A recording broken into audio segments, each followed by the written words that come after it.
Nine. Thank you very much at pinaunlakan mo kami. No, not at all. It was a pleasure. Nung dumating yung Pinahiya sa akin, di sabi ko, bakit hindi? Sa wakas. Oo naman, at magkumparit kumare tayo.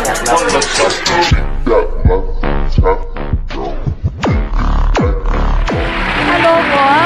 Welcome to Actually Unite. Thank you very much at pinaunlakan mo kami. No, not at all. It was a pleasure. Nung dumating yung Pinahiya sa akin, di sabi ko, bakit hindi? Sa wakas. Oo naman, at magkumparit kumare tayo. Tama yun, Meron kaming inaanak, yung anak ko ng isang mayor from Isabela, si Mayor Bodji D. How are you? I am fine, thank you very much. I've been a You were little studying busy. here, nasa Lasal ka, di Lasal ba? Green Hills, yes. How was it? Was it a problem dahil marami kang bodyguards? Were the other boys medyo aloof ba sila sa'yo? Well, I'm sure nadaanan mo rin yun. Of course. Hindi, pero ako high school na, so medyo sabagay. iba na yung ano nun. Kasi kung bata naman, yung mga ganong edad, hindi pa masyadong naiisip. Natutuwa lang sila. May mga baril ba yan? May mga ano, yan lang naman ang tinatanong. But madaling makalimutan yan. Basta't mga bata, nakikita mo, magsasama-sama. Maglalaro yan. So it wasn't really a problem. And when it would have been a problem in high school, I had already left. So I was in England. Hindi na masyado yung security You're nakikita. the middle child ba? I am the middle child, yes. How is it? Kasi ako youngest so medyo nabe-baby talaga ako. Ikaw middle child, only boy pa. Siguro, I don't know. It never felt Dominating bang ate si Aimee? Hindi naman. Ate. She was a proper ate. Tinuturuan kami. Halimbawa, nung bata pa kami, nung una kaming dumating lalo sa England dahil hindi kami Bakit marunong. kayo pinadala sa England? Mostly security. Yes. Madami kaming problema sa security dahil ako, maraming Anong mga year kidnap na when you threat. went to England, I Vale? left for England in 1969. My first, no, 70. 70 was my first year there. And then, you stayed there until when? I stayed there for almost 10 years until until I left for University of Philadelphia, of Pennsylvania. Nag-Wharton ka, di Yeah, ba? that's when I went to Wharton. Yeah. Do you feel na those 10 years helped you a lot? Kasi at least, medyo ordinaryo kang citizen. Malaking bagay dahil in fact that was one of the reasons, no, that my father. But of course he would have preferred na dito kami nakatira sa Maynila. How did you keep in touch with what was going on dito? It Kasi wasn't syempre when martial law was declared, you were abroad. It wasn't easy. I was when martial law was declared, we had expected something dramatic to Yes. happen. Because marami ng beses na my dad would say that this is a real problem, we may have to do this, we may have to do that. But in general, how did we keep up? My parents would send us newspaper clippings. We would call, we would write. In my school in England, there was you had to write one letter to your parents every week. Talaga. So it was actually a good thing because iba yung tawag iba yung sulat. Yung sulat hinahawakan mo and you can read it again and again. And it really taught I think both sides, including my parents, the habit of writing. So they would send us the news nung nauso na yung videotape, magpapadala ng videotape. So that they would try, but inevitably pag uwi mo rito, maraming nangyari na hindi mo na namalayan. So you just have to catch up. Medyo let's go naman dun sa lighter side. Ang first girlfriend mo ba, since you were in England, British ba siya? Ay, naku, nung nasa England ako, wala akong panahon, hindi kami pinapalabas ng eskwelahan. They would let me out. I would be in school for, isang semester namin was 3 months. Sa 3 buwan, I would be able to sleep one night outside of school. Yun lang. Yun lang. And every month, I could spend one Sunday out of school. So when you'd make ligaw, dito na. dito na siguro sa Pilipinas. Kasi dito, doon, halos di ka, kahit yung mga restaurant, yung mga bar, di ka makapasok, yung mga nightclub. Dito, hindi masyadong stricto, kahit basta't may kasama kang may edad, they will let you in. Do you feel na a lot of the girls were fawning over you na pinagkakaguluhan ka dahil Bongbong Marcos ka? Or do you think it's your charming personality? I don't know. I don't know that they were fawning over me to begin with. I don't know kung bakit lahat ng tao, ang kanilang impression sa akin are that the women were fawning over me. Believe me, there were times kung I would be calling, trying to get a date, and I couldn't get a date. Why suddenly this image of women fawning all over me? But I don't know. I think yung you tell me if I'm right. Yung pagganak ng presidente, that last mga 5-10 minutes, unless may complex na talaga yung tao, yung talagang galit sa'yo dahil anak ka ng presidente, wala ka na magagawa. But karamihan naman ng mga tao, pagka nakausap mo na, after 5-10 minutes, wala na, that's over.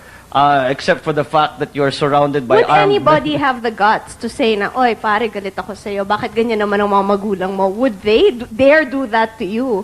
Hindi naman. Meron, magkikriticize sila pero hindi yung galit ako sila. Sasabihin, bakit naman ganyan? Alam mo yung tao, hindi ganyan dapat, hindi tama ang ginagawa, hindi ganyan ang tingin sa ginagawa ninyo, etc., etc. So, inevitably, that would happen. Kasi naman, if you have good friends, they will tell you what they believe to be the best. Pagka naman sa tingin nila, it's a criticism that is not merely not mischievous or naninira lang, then that's valid and you just accept. How many % of your father's ideology did you believe in? Meron bang times na sasabihin mo, hindi pa, hindi ganyan eh. Ito yung pananaw ko, lalo na I guess when it came to youth affairs. Well, I think it came after it so happened that when all this turmoil was going on here, I was in England studying one of the subjects I was studying was political science. And many times, especially when it is explained to you in a very idealistic way, as it is in school, sasabihin ko, di kung ganun, bakit yung sa amin ganito? Then, uuwi ako, Dad, explain mo nga sa akin ito. And we would argue.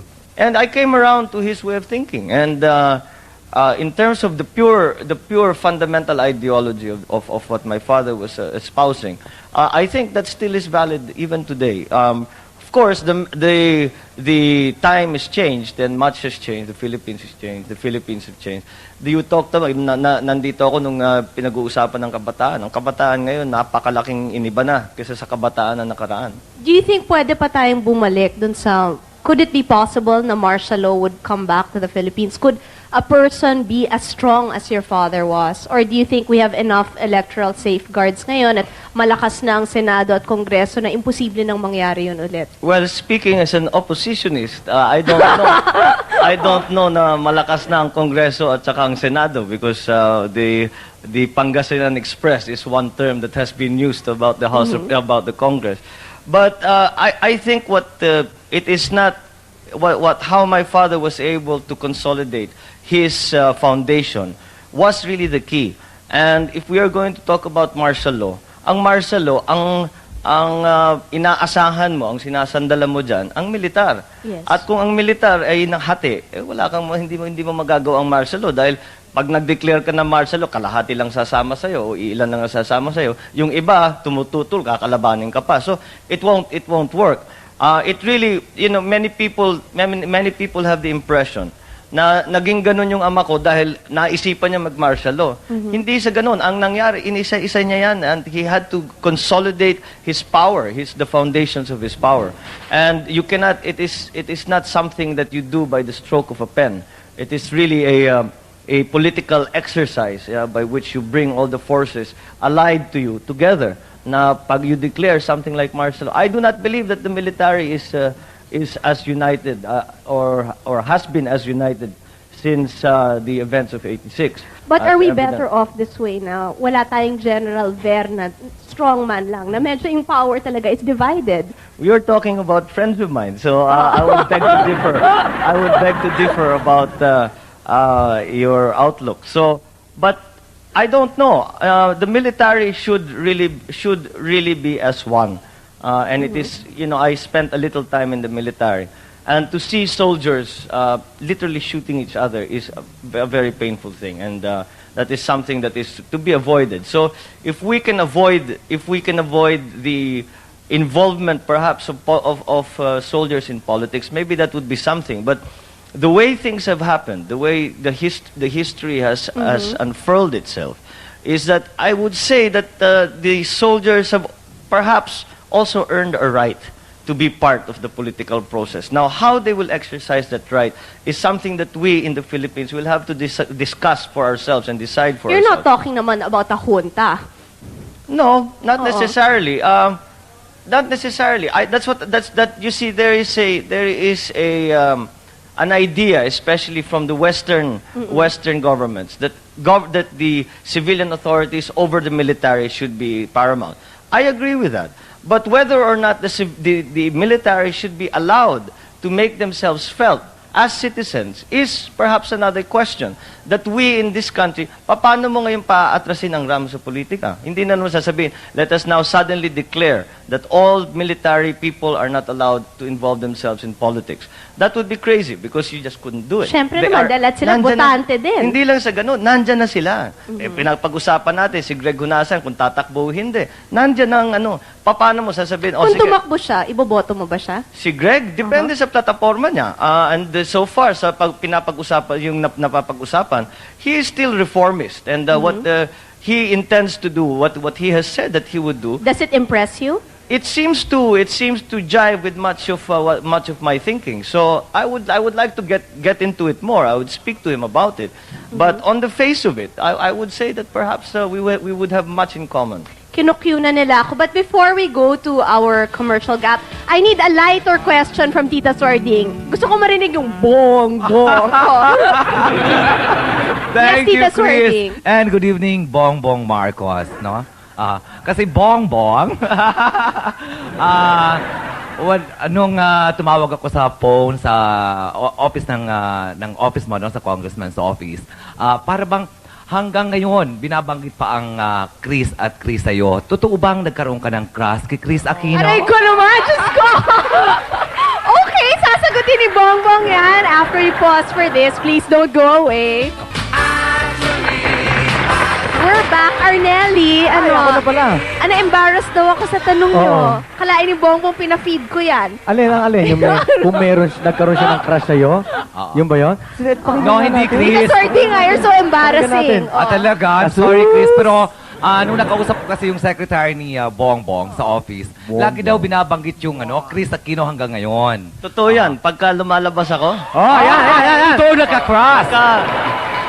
Hindi, is it because siguro may Romeo and Juliet mentality talaga ang mga Pilipino? That's absolutely right. Pagka lumalabas ako at nagsasalita ako before people, siyempre, at one point, mag-open forum kung minsan, or sa press conference, lalo sa kabataan, laging tinatanong, kung ikaw ba'y papasok sa larangang pelikula, papayag ka ba na leading lady mo si Kris? Yan ang mga tanong nila sa akin. So, up to now, yan napapag-usapan dahil nga dun sa nabanggit mo. Yung nagawang Bongbong yung and play. Chris Alam mo, Yes, Senorita I have a Preciosa. follow-up question para kay Congressman. I understand your wife is a lawyer.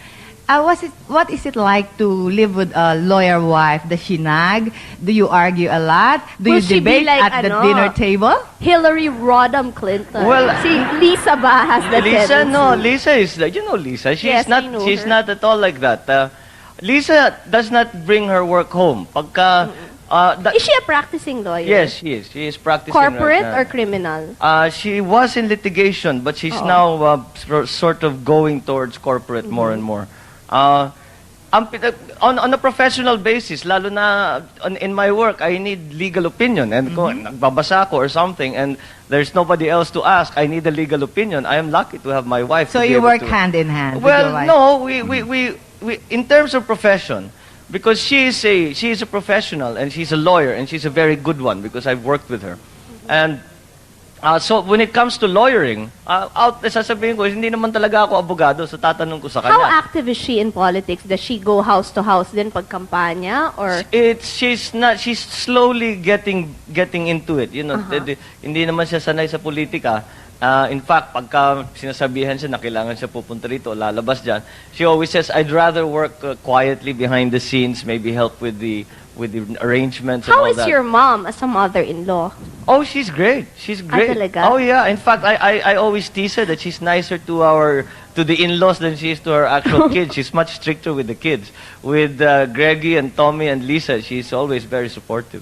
Pero sa inyo, Well, sa amin, iba na talaga pagka-anak, magkamali ka lang, anak mo yun, you know. She says she again, it's those levels of standards that my father said. I suppose it's the same kind of thing that she's trying to continue to keep uppermost in our minds, that there is a level of standard that you how Okay, old is your excuse me. son now? My son is 10 months. Oh, 10 10 months months na mag-1 old. year na. March na pinanganak. So, do you think na your son will also be geared towards following in your footsteps? I always say that my son will not be pushed, or he will be exposed exposed to everything that goes on in the real world. But he will have a choice, and when the time comes for him to decide what his career will be, he will have a choice. He can be a musician, he can be a writer, he can be a politician, he can be anything he wants. Speaking of Chris, exposure, Chris. sorry na, last question sige, ito sige. kasi. Meron lang Kasi sana itong- akong gusto ipagawa eh. Hindi, Oo, sige, tungkol sige, lang sa sige, sige. exposure Oo. kasi. Kasi di ba, ang 1986 had a profound effect on my life, as I'm sure it had a profound effect on your life.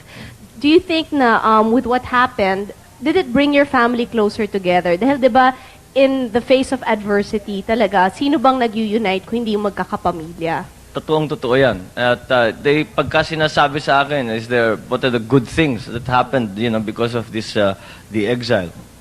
And sinasabi naman nila, sinasabi ko, isa sa pinakamagandang nangyari, talagang naging malapit kami mga pamilya. And Yes. I wasn't married yet then, but my sisters were with small children. And sinasabi nila, mas mabuti na rin in a sense that they now found the time, kasi kung hindi nangyari yun, they'd be working, they'd be doing things, hindi nila nakikita yung kanilang anak. Whereas now, they are able to just, when we were in exile, they could spend time yung walang ginagawa. Was it a difficult adjustment? Kasi for us, it was a very difficult adjustment because biglang walang adjustment period, di ba? Normally, when someone is elected, meron kang time for yung di ba? Like in the Yeah. States, from November, January pa bago nagkaka-inauguration. So, maganda yung turning over. Ito, bigla-biglaan. Sa inyo ba, how did it feel na biglang, hello, goodbye Philippines, hello America? It was shocking. In the pure sense, you were. Nalaman mo ba kung sino yung mga tunay na kaibigan? Oo. They say that's what normally happens. Well, talagang makikita mo talaga kung Marami sino ba yung talagang didikit o hindi. balimbing, Bong? Yes. Bakit? Sorry. As we've mentioned, this is history in the making, Oo. Pero matagal-tagal bago maulit ito Masagot na... mo muna sa kanya yun, Sige, yung mas tungkol sa maganda- balimbing. Ay, yung balimbing. Sige. marami Mamaya pa talaga. makopa naman yung sabi mo. Sige. Kung maraming balimbing, hindi, alam mo, ang tingin ko ganito, people are not, hindi naman masama ang tao. Meron masama talaga na hindi naman kailangan mamintas pa marami pang sinasabi. But there are people na makikita mo, that's their survival din eh. Hinate mo ba kami? Hindi. Hindi Teka, ito na nga. Ito nga magandang kasi I segue was dyan. explaining that to him. Kasi Sige before, I was telling him na I was a year and a half, tapos sabi ko, kulang na lang isipin ko meron kayong mga horn sa ulo ko. Dahil, syempre, di ba yun ang kinalakihan ko? So, I was Sige wondering nga. kung was the situation the same for them? Well, I think, in our case, because we have, as I said, been in politics for a long time, yung mga personal na namin, hindi masyadong pumapasok yan sa hate and love. And, well, siguro sa umpisa, when unang reaction mo, sasabihin mo, bakit naman ganito? Bakit yung mga taong ganyan? But after a while, lalo na yung sa 86, nung nasa Hawaii kami, sabihin mo, ganun talaga ang buhay, wala kang magagawa, just get on with it. And again, we really came to the conclusion that to cloud your mind with all of this emotion, especially when you're talking about your public life, is a dangerous thing. So, iniwasan namin yun. And with all of- Nakakayanan nyo yun to separate it. You have to. You just have to. Okay, Arnelli, go. Eto na. Naku, nakabuelo rin ako. Sorry! Alam mo, ibang klase ka talaga. Nag-absent ka lang ng isang Lunes eh. Nag-turbo ka na eh. Hindi na, si kasi Tito nga, Jo Marie katu- nagpapa-impress. Diba? You are very, very good. Oh. Pero Chris, alam mo, sinabi nga natin, history in the making ito na interviewin mo si Congressman Bongbong Marcos. Now, hindi na tayo siguro makakapag-antay pa ng isang beses na maulit ito. Na Yes. kung sakasakali, magkabaliktad ang sitwasyon na si Congressman ang may show at ikaw naman ang i-interviewin. Pwede siya Ano kaya kung baliktarin natin for a while? Congressman, is there a question in your mind na noong pa, hindi mo pa namimit si Yes. Chris, puro sa dyaryo lang, ano ang gusto mo itanong sa kanya? Yung mainit-init, ha? Well, I suppose... Kahit hindi political. Kahit hindi Oh, political. wag mo na political. Ay, hindi political. Dahil hindi na wala naman sa larangan politika si Kris. So, I would... No, I would... Yung mga na-headline. Yung sinabi mo parang... Oo. A question for Kris Aquino from Ito na, Congressman natatawa na Bongbong siya. Marcos. Delikado na ito. Hindi, yung sinasabi mo, akalain nyo sa amin may sungay na Oo. and all that. How did that come about? Because we never, we were Hindi always... naman ikaw siguro personally, but syempre, di ba, ang nakatatak sa utak ko, the reason my dad was in jail was because of your dad. So, tapos, ay, gano'n ka diretso daw.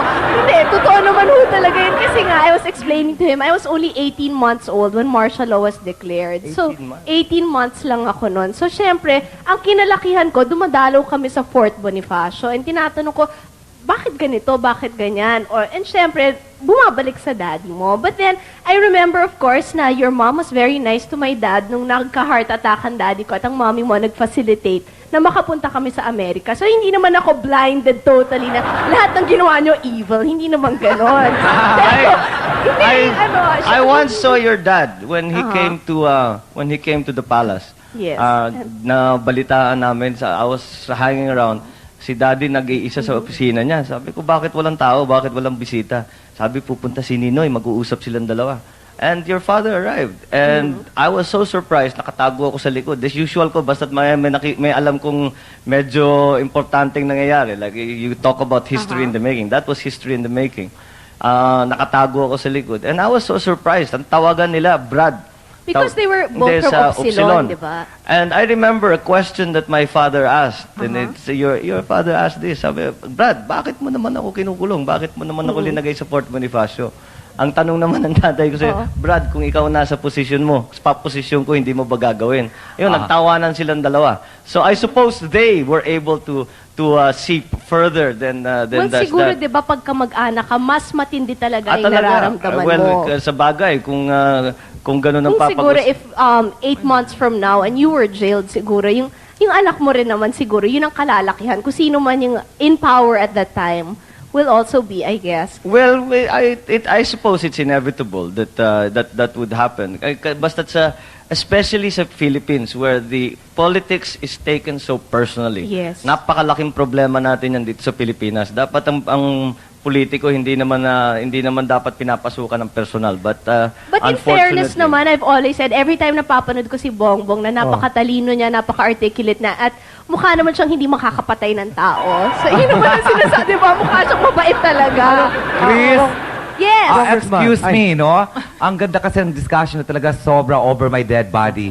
Sa totoong totoo lang, saludo ako sa inyong dalawa. Hinahangaan ko kayo kasi napakatalino nyo, ano? Pero kayong dalawang tatanungin ko, someday, may ambition ba kayo na tumakbong presidente? And would you be like your father? In case you'll be At the maglalaban pa kayong dalawa? Oo. Hindi ako, Would the scenario be the same? I think in my case, mas mahirap siguro because babae nga ako. And yung sa mommy ko was a very special situation. I think to this day, very, very male chauvinistic ang ating society. So mahihirapan pa ho ang mga babae. I don't know if 30 years from now, the situation will be different. Pero ako siguro gusto ko hong maglingkod sa mga mamamayan, but I don't think politics is my cup of tea at this moment. Yes, what about Bongbong? Excuse mo, Bongbong. Una, I beg to differ. Ang mga, wala nang, lalo na ngayon we'll talk again about the youth.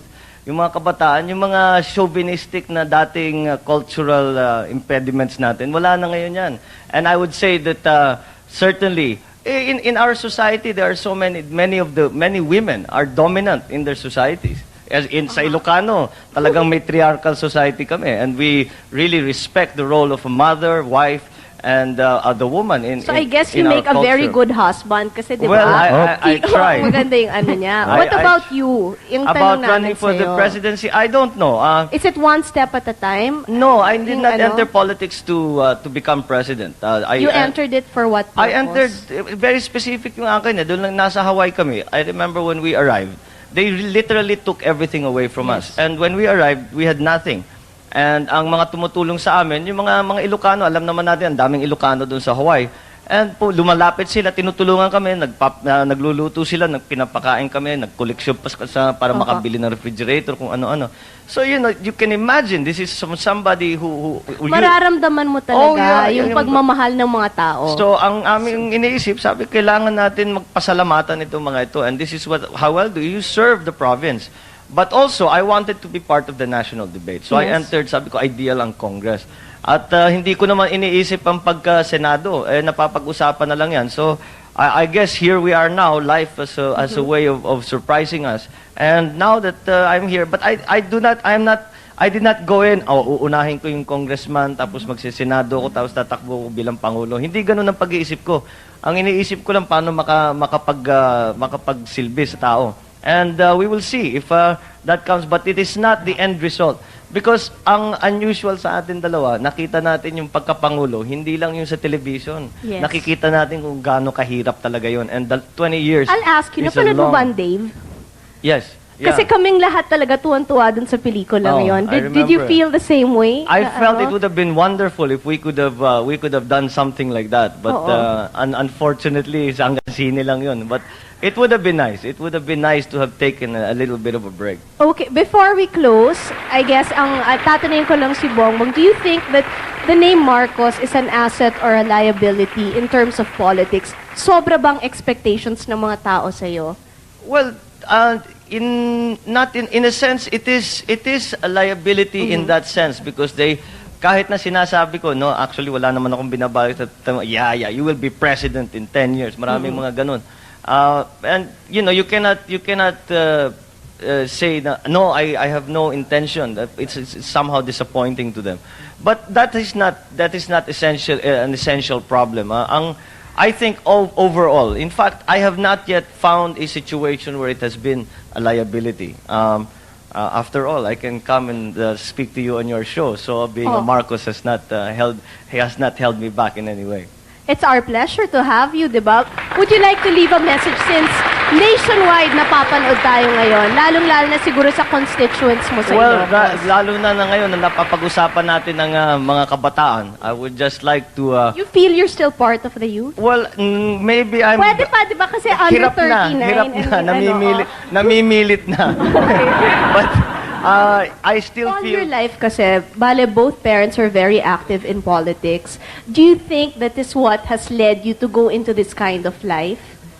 Oh, hindi mo maiiwasan. There is no way. The only way you can explain my having entered politics is definitely because of how my father really that he even said it in his when he was still alive that he would say, I have committed not only myself to the work that I have done. I have not committed only my person, but my wife and my family too. And the time will come when you will find that you have no choice.